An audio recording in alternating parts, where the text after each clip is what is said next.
Now, the greatest radio shows of all time. Suspense. The Shadow Node. Washington calling David Harding, counter-spy. Classic radio theater. The Great Gildersleeve. Fibber McGee and Molly. Dragnet. Gunsmoke. The Lone Ranger. Now, step back into our time machine with your host, Wyatt Cox. Good evening, friends of the Inner Sanctum. Western adventure this hour, Marshal Matt Dillon, who is portrayed by William Conrad. An episode of Gunsmoke entitled The Killer. This goes all the way back to February 13th, 1954.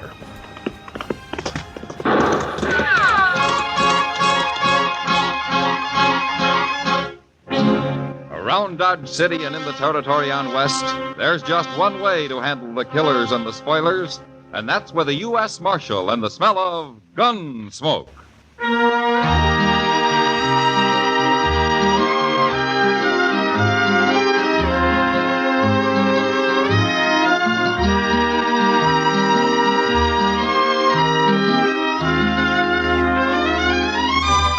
Gunsmoke, starring William Conrad.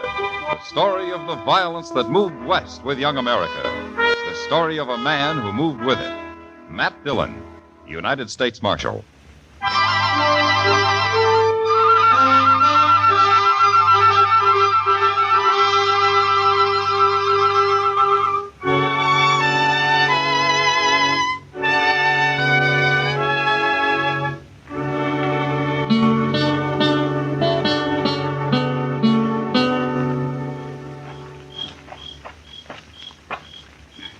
What are you building up the fire this time of night for? More light? See better? See what? Nothing, just one more light, that's all. Mister, ever since we met on the trail back there this afternoon, you've been watching me. We're strangers, ain't we? Sure. You've been watching me, too. I did at first, but I trust you now. Crawl back in your blanket. Okay.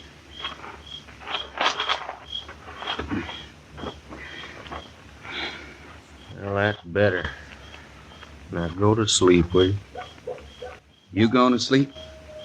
I'd like to watch the stars a little while first. Ain't no stars by me. I can see 'em over your shoulder there. Laying on my back gives me the ache. Gives me the ache, too. We got a lot in common, mister. Yeah? You never told me what name you go by. You never told me neither. Doggone if you ain't the most suspicious man I ever run into.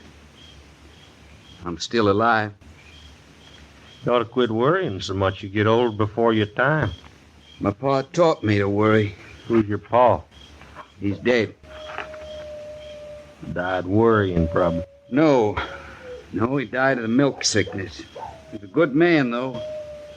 Ain't any good man. He was. Why? What he believed in. What did he believe in? Well, he always said he believed in foot washing, saving your seed potatoes, and paying your honest debts. Your pa was crazy. I'm going crazy if I don't get the bugs out of this blanket. Shake 'em out. I'm going to.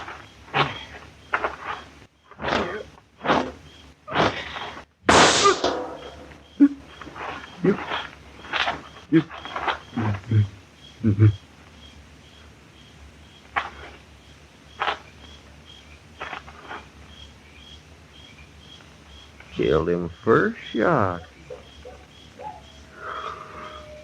Well, now I can get me some sleep.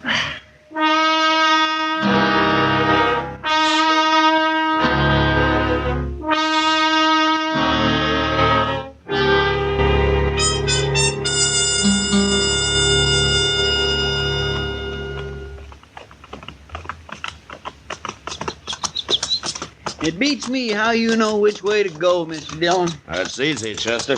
Yeah, but all the fella said was he'd found a man's body some 20 miles east of Dodge. You've been riding like you knew right where it was laying. Well, he was a teamster, Chester. I just been following his wagon tracks, that's all. Oh. I don't know, Mr. Dillon. Maybe I shouldn't never leave Dodge. Chester, There he is, straight ahead there.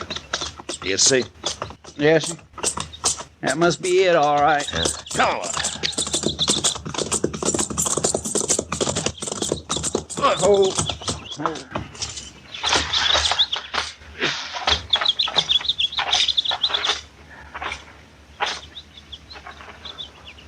Well, look at there. He's still in his blanket. Yeah.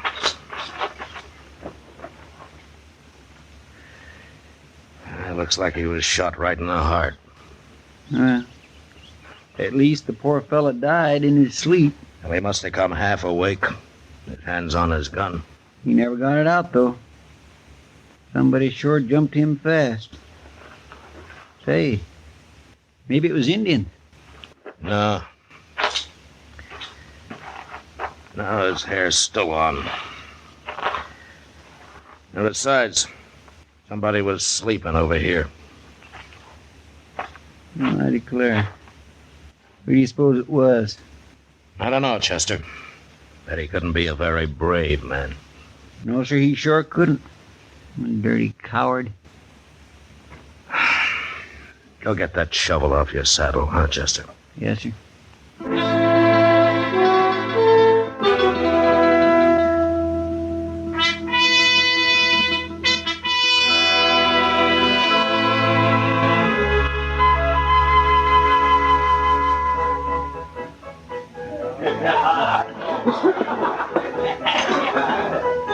Well, Mr. Dillon, it's worth a long ride like that, if only to work up a good thirst. I've seen you work up a good thirst just sitting around, Chester. Yes, sir. I'm just lucky, I guess. Well, I never heard it called that before. Give me a glass of beer, barkeep. Beer nothing. Give him whiskey. I don't want whiskey. Ain't you man enough to drink whiskey? Drink it when I want it. I don't believe you do. Drink some now. I ain't bothering you. Can't a man come in here and have what he wants? Cowboy, ain't you? What's wrong with being a cowboy? Nothing. Only I always thought it took a man to be a cowboy. You trying to start trouble, mister? Well, listen to him. What's so funny about that?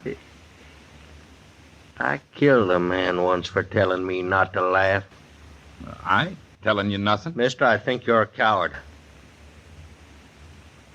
You got a gun in your belt. Go ahead, use it. What for? So you can kill me and call it self-defense? All right, that's enough. Leave him alone. What are you mixing this for? I don't like gunfighting around here. You mister. don't like it. I'm a U.S. Marshal. Oh, Marshal. Now, what's your name, stranger? I'm called Crego. All right, Crego, move down the bar. Go on, move.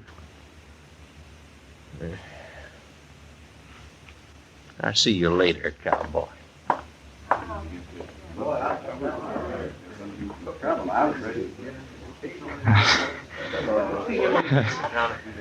I wouldn't have dared draw on him, Marshal.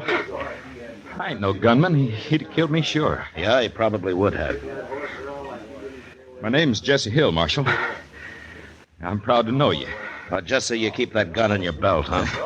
And stay away from Crego? I ain't no troublemaker. Yeah, I know. But sometimes a man can't avoid it.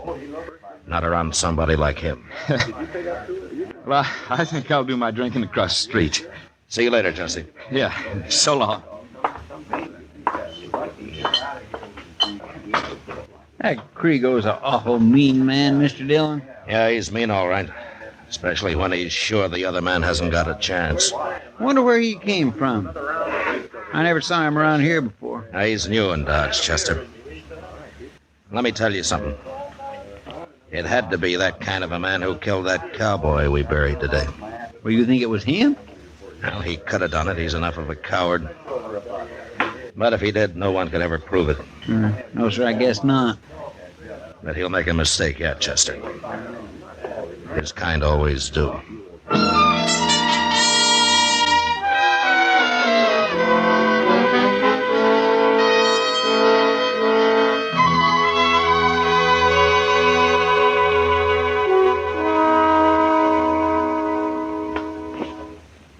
Like that that material, Kitty? I'd like to make a dress of it. This all you have, Mr. Jonas? I'm afraid so. But I'll order more if you want it. How long will it take? A few weeks is all. Okay. I'll need about 7 yards. You'll have it, Kitty. And say, look here. These new parasols. Oh. They just come on the Santa Fe today. From St. Louis. Hello, Matt. Hello, Kitty. Mr. Jonas. Your coat's out back, Marshal. Oh? You can go try it on if you want. Oh, new coat, huh? I'd like to see it, Matt. Well, you wait here, Kitty, and I'll just go put it on. Sure hope it fits. I had a parcel of trouble talking him into ordering that coat. Well, he's needed it ever since I've known him. Men just don't like new things, Kitty. Yeah. Now, is there anything else? No. That's all for today. How much do I owe you? Let's see here. I'll have to add it up. Well, now, there's a right pretty girl. Go on back to your hogs, mister. Salty, too. I like that. Oh, now look here, stranger. Don't pay any attention to him, Mr. Jonas. You got it figured? Well, it comes to about $2.40, kid. I'll pay it. What? I says I'll pay it. You'll do nothing of the kind. Put it on my bill, Mr. Jonas. There you are. I like to buy things for pretty girls, providing they let me carry the package home for them. Now get out of here and leave me alone, or I'll hit you again. Maybe you're a little too salty. Maybe what you need is Go ahead, Crego. Finish what you were going to say. It's no business of yours. I want to hear what you were going to say. If she slapped me, you saw her. Get out of the way, Kitty. Gladly. Now, let's not fight. Be quiet, Mr. Jonas. Yes, sir. Crego, I think you're a coward. I'm going to prove it. What are you up to? That cowboy Jesse wouldn't draw on you. But I will. Are you ready? No. There, I got my gun out and you didn't do a thing, did you? I ain't drawing on you. All right, now get out of here, Crego. And if I ever see you anywhere near Miss Kitty again, I'm going to break your neck. Now go on, get out.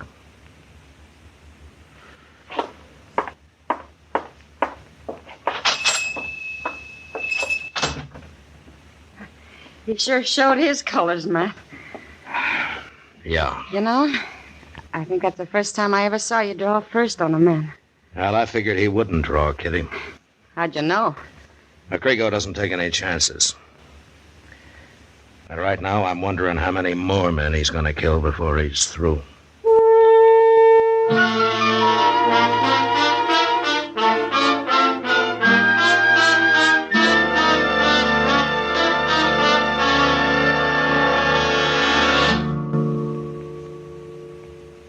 We will return for the second act of Gunsmoke in just a moment. But first... From February 13th, 1954, Gunsmoke on Classic Radio Theater with Wyatt Cox.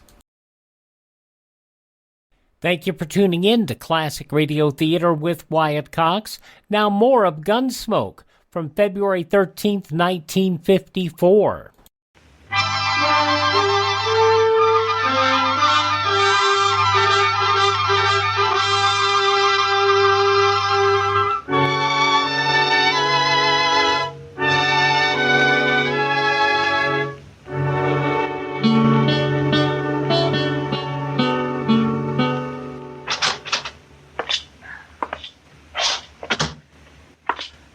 Chester?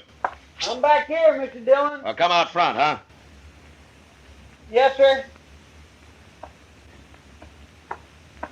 You picked a mighty poor time to ride out to Fort Dodge, if you don't mind me saying so. Tell me what happened, Chester. I hear that you witnessed it. Yes, sir, I was right there, Mr. Dillon. Crego agged him into drawing first. Yeah. Self-defense again, is that it? Yes, sir. The poor fellow was awful slow. And you know what Crego did? What? Well, he shot him in the gun arm first, then through both knees. And finally, he shot him in the belly and killed him. There's nothing I could do once they'd started. Yeah. Who was he, Chester? A fellow named Lidecker that told me. Some stranger. Huh? Why don't you run Crego out of town? Running him out of Dodge would just mean he'd go murder somebody someplace else, Chester. Well, at least he wouldn't be doing it here. Yeah, I know. But somehow I'd feel responsible for letting him get away. Varmints like that oughtn't be allowed to live. They wouldn't be alive if he wasn't so careful about picking the man he shoots. No, sir. Oh, say, Doc was down a little while ago. Huh? He's through with autopsy and wants to know who's going to bury that fella. Yeah. Did he have any friends? Yes, sir. That cowboy Crego tried to fight Jesse Hill. Oh. I think he was a friend of his. He helped carry him up to Doc's anyway, and he seemed real mad about it all. Quiet, but mad. That could lead to trouble. How do you mean? Well, Jesse backed off from Crego once, but he may go looking for him now. I don't think he'd have a chance. Then we'd sure better find him, Mr. Dillon. Yeah, Chester, we better. Come on.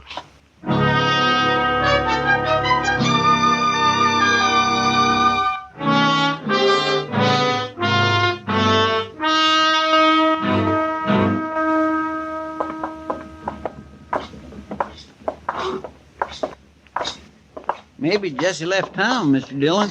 Well, I hope so. Though we haven't looked every place yet. Somebody said he had a room at the Dodge house. Oh?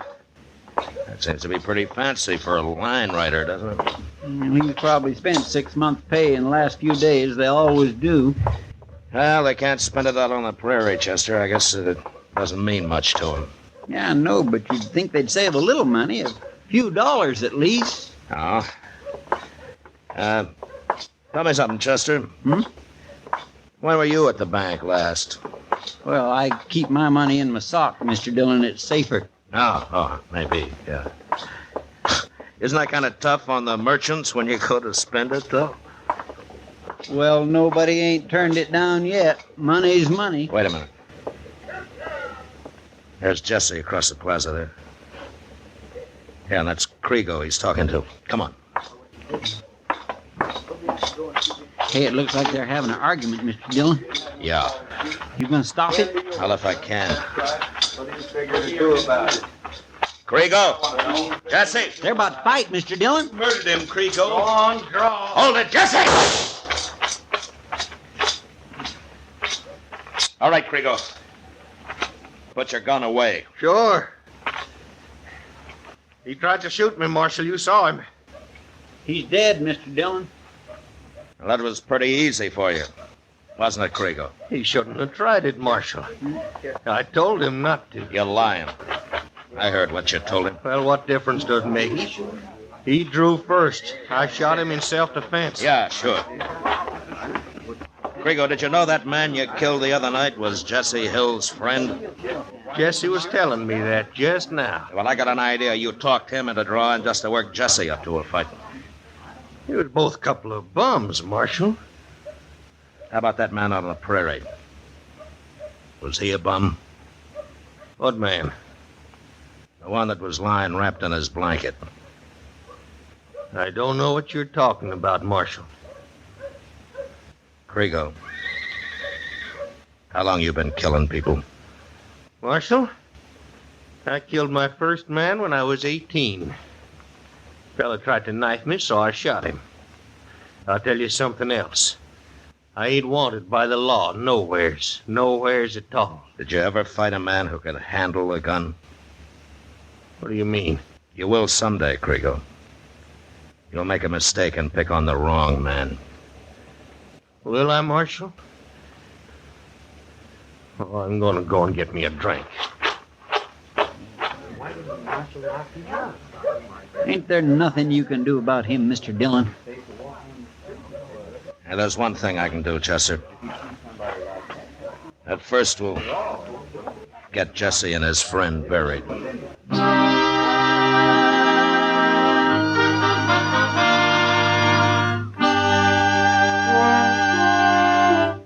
You know, I'm going to double down on what I've said previously. William Conrad even though he was a little heavy, he looked like a marshal.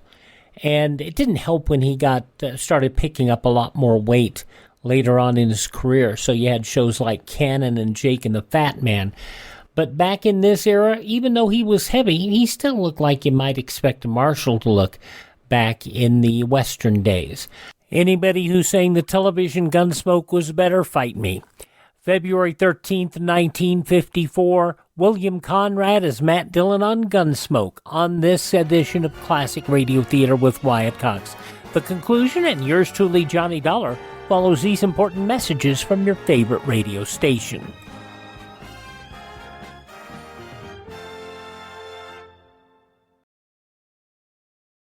Here's Mike Lindell talking about getting your best friend something special. And Mike, you've done it again. You've brought us an amazing line of dog beds. This has been a long time coming. It starts with the same patented fill for your dogs now as we do my pillow.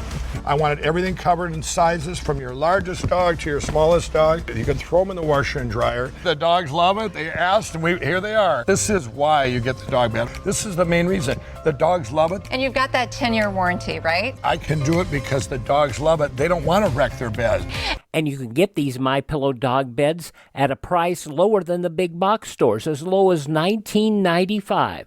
Call 1-800-928-4715, 1-800-928-4715, or go to mypillow.com/pet and use my promo code Wyatt. Treat your best friend to a MyPillow dog bed, mypillow.com/pet. Promo code Wyatt.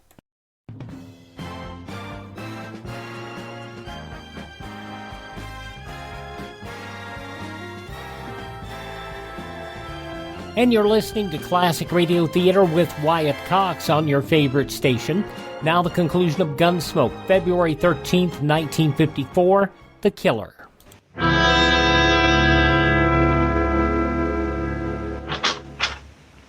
Crego's still standing at the bar of the Alfraganza, Mr. Dillon. All right, Chester. You gonna take him in? No, I'd just have to turn him loose sooner or later. Well, what are you gonna do? Something I've never done before, Chester. But if it works, it'll save some lives. How? You'll see. He was bragging about already killing 2 men since he's been in Dodge. Well, he'll go right on killing men if he isn't stopped. He's like one of them hound dogs that gets a taste of blood in his mouth and sort of goes crazy with it, ain't he? Yeah, that's what he's like. Okay. Here we are. Is there anything you want me to do, Mr. Dillon? Yes, there is, Chester. What? Well, you'll know when the time comes. But stay out of the way. Yes, sir.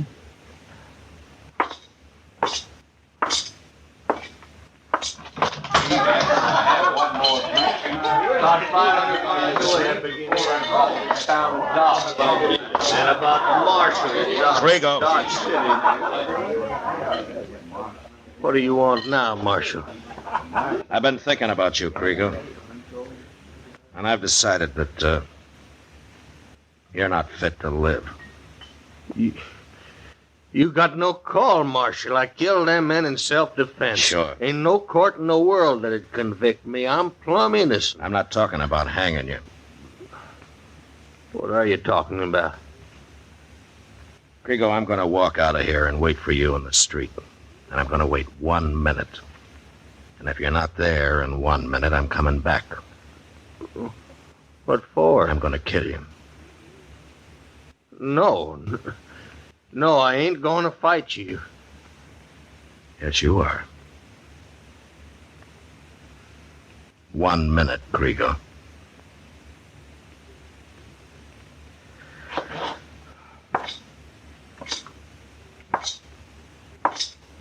Mr. Dillon!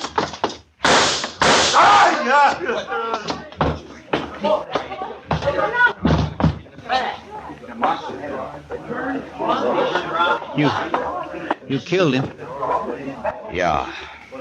He had his gun out. He'd have shot you right in the back. Thanks for letting me know, Chester. Oh my goodness. Is that what you wanted me to do? Yeah, that was it. Well, suppose I hadn't saw him. Then Crego would have killed another man. I feel kind of sick. You did fine, Chester. Now remember, Chester, it was more than one life you just saved.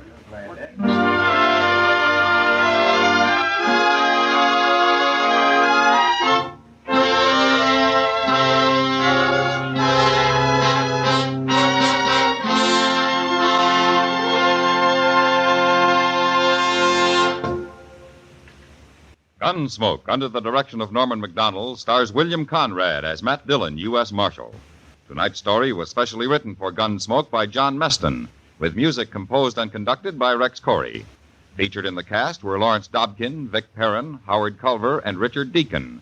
Parley Bear as Chester, and Georgia Ellis as Kitty. Gunsmoke has been selected by the Armed Forces Radio Service to be heard by our troops overseas. Join us again next week as Matt Dillon, U.S. Marshal, fights to bring law and order out of the wild violence of the West in Gunsmoke.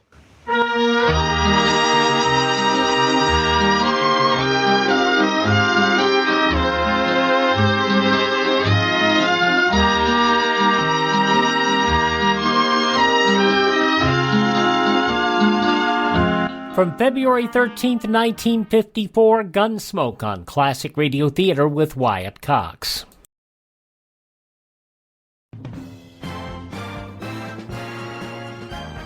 Now on Classic Radio Theater with Wyatt Cox, Part 1 of the 5-part Qui Bono Matter.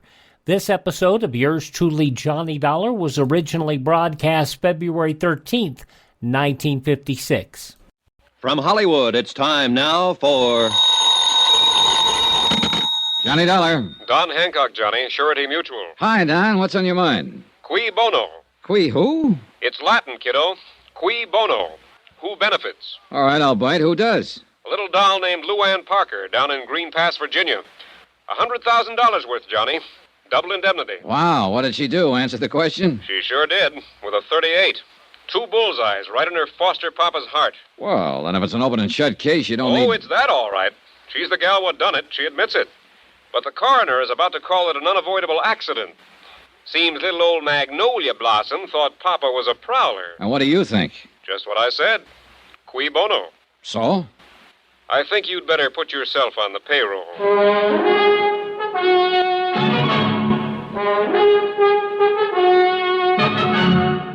Tonight and every weekday night, Bob Bailey in the transcribed adventures of the man with the action-packed expense account, America's fabulous freelance insurance investigator. Yours truly, Johnny Dollar.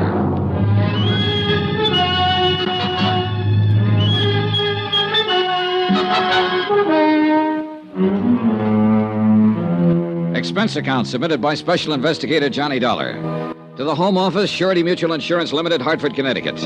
The following is an accounting of expenditures during my investigation of the Qui Bono matter. Item 1, $78.45. Transportation and incidentals, Hartford to Green Pass, which was a village of some 12,000 people, hidden among quiet wooded hills, and located, as I discovered on arrival, some 3 miles from the railroad station.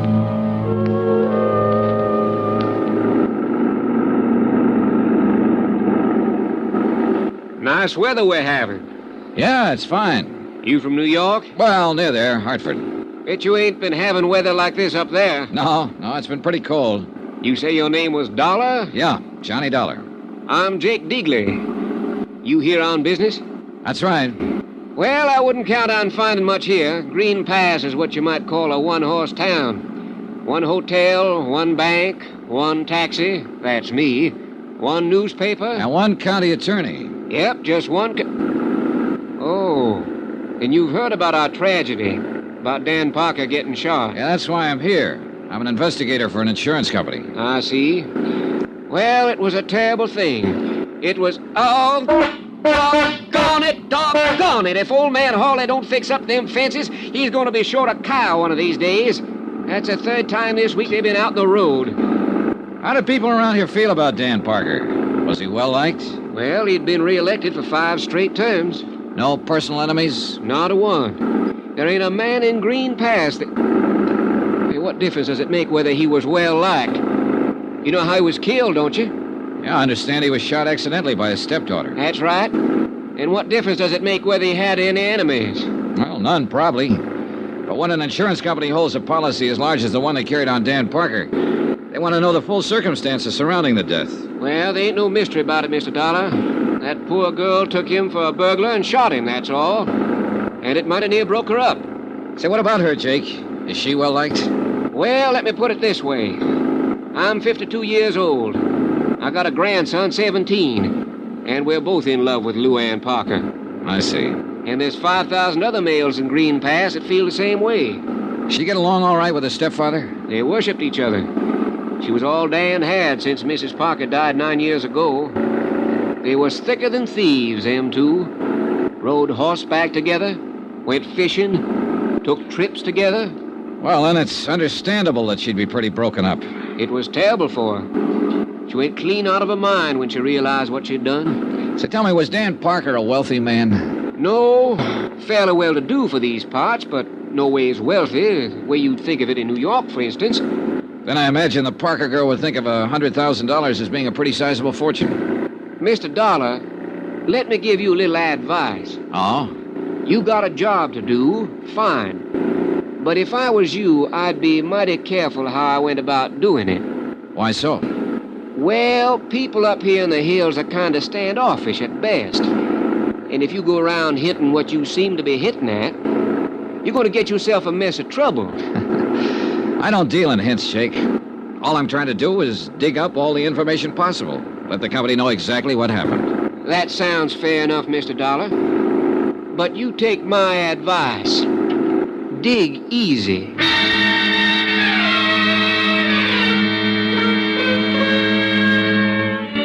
Jake Digley's one-man taxi service dropped me off at the town's one-man hotel. I signed in, left my bags, and did a quick resume of the case which Don Hancock had given me in New York. I tried pumping the hotel proprietor, but when he found out who I was, he frosted up like a mid-julep on a sultry day. But he did tell me I could find the sheriff across the square at the town's one pool room. It turned out to be a one-man place, too. And at the moment, Sheriff Jim Peterson was the one man.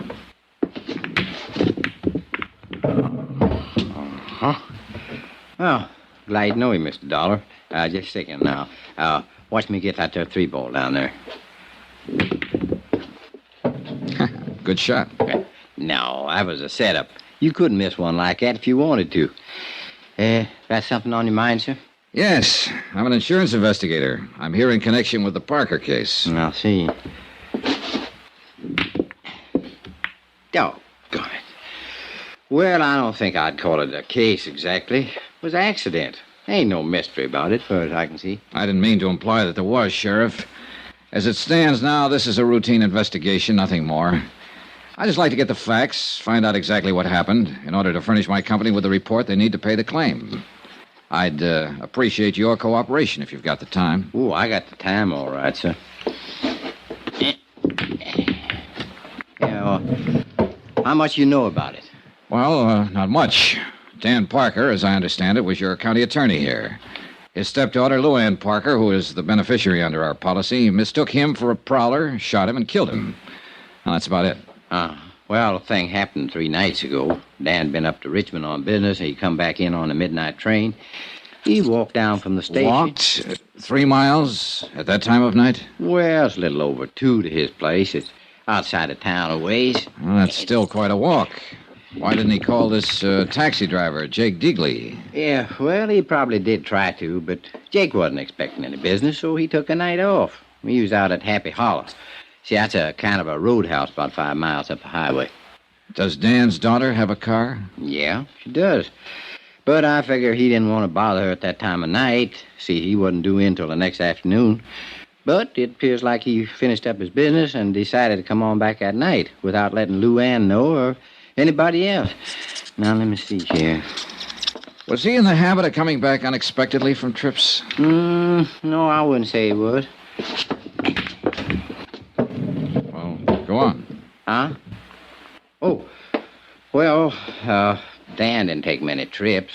And when he did, he most always made arrangements with Jake or Luann to meet him at the station. I see. So, Anyway, walked home that night, and he took a shortcut through the lane and come on in the back way across the terrace. And right there was his fatal act. Oh, what do you mean? He bumped against the lawn chair. And the sound woke up Luann. Then she heard him fumbling with the lock of the back door and heard him come on in the house. She took a .38 pistol from a drawer of her night table and went to the head of the stairs. When she heard him start up, she fired twice and killed him. Mm-hmm. Were there any lights on in the house? No, she was afraid to turn on any light. And I reckon Dan was trying to keep from waking her up. 2 shots, 2 bullets in the heart, firing down a stairway in pitch darkness. That's pretty good shooting, Sheriff. Oh, well, she can outshoot me, Mr. Dollar. And I'm known as one of the best in these here parts. Who taught her? Well, Dan taught her himself. He figured a girl ought to be able to protect herself. So tell me something, Sheriff.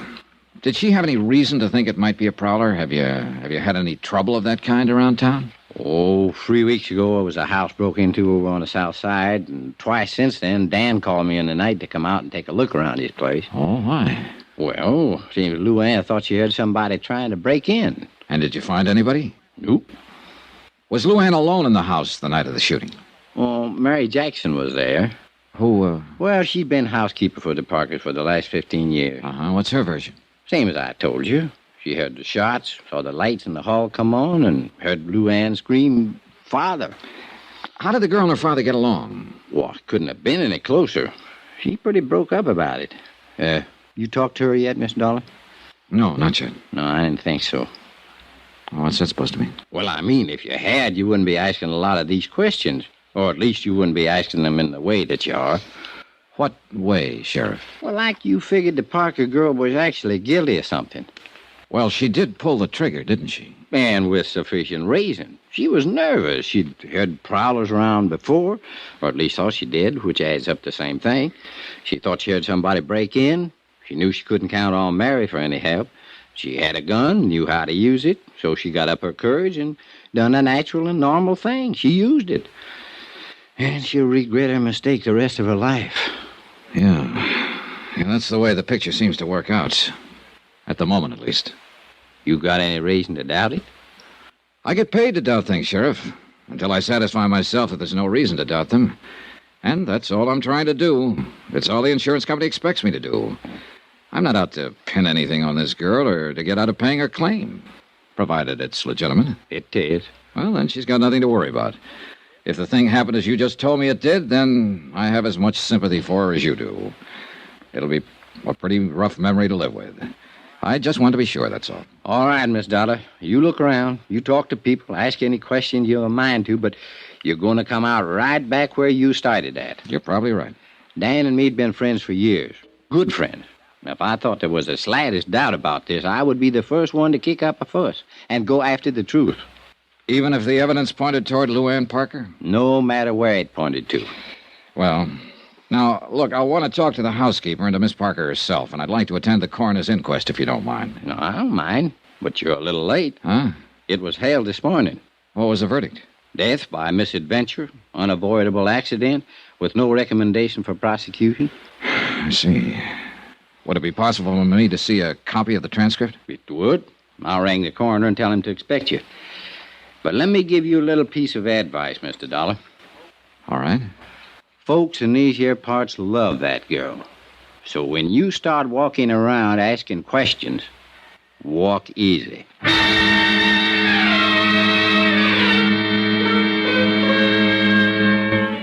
I went over the coroner's report and found nothing. Luann had been called as a witness and appeared to have answered all questions in a frank and a straightforward manner. I checked her school record. She was regarded as an unusually bright girl and had stood at the head of her class all through high school. She'd been elected cheerleader in her junior year, won the lead in the class play, had been chosen queen of the senior prom. She was the town's darling. They worshipped her. And I could see that casting any aspersions on her would be like an attack on the crown jewels. I began to feel like a peeping Tom, like a louse, like I was wrong. And yet, Qui Bono?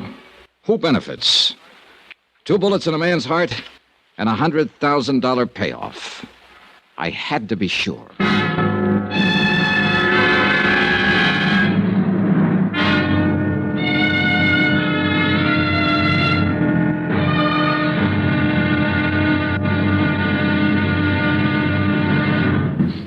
Now, here's our star to tell you about tomorrow's intriguing episode of this week's story. Tomorrow, beauty is as beauty does, and an idol is found to be made of flesh and blood. Join us, won't you? Yours truly, Johnny Dollar. Yours truly, Johnny Dollar, starring Bob Bailey, is transcribed in Hollywood. Written by Les Crutchfield, it is produced and directed by Jack Johnstone. Be sure to join us tomorrow night, same time and station, for the next exciting episode of Yours truly, Johnny Dollar. Roy Rowan speaking.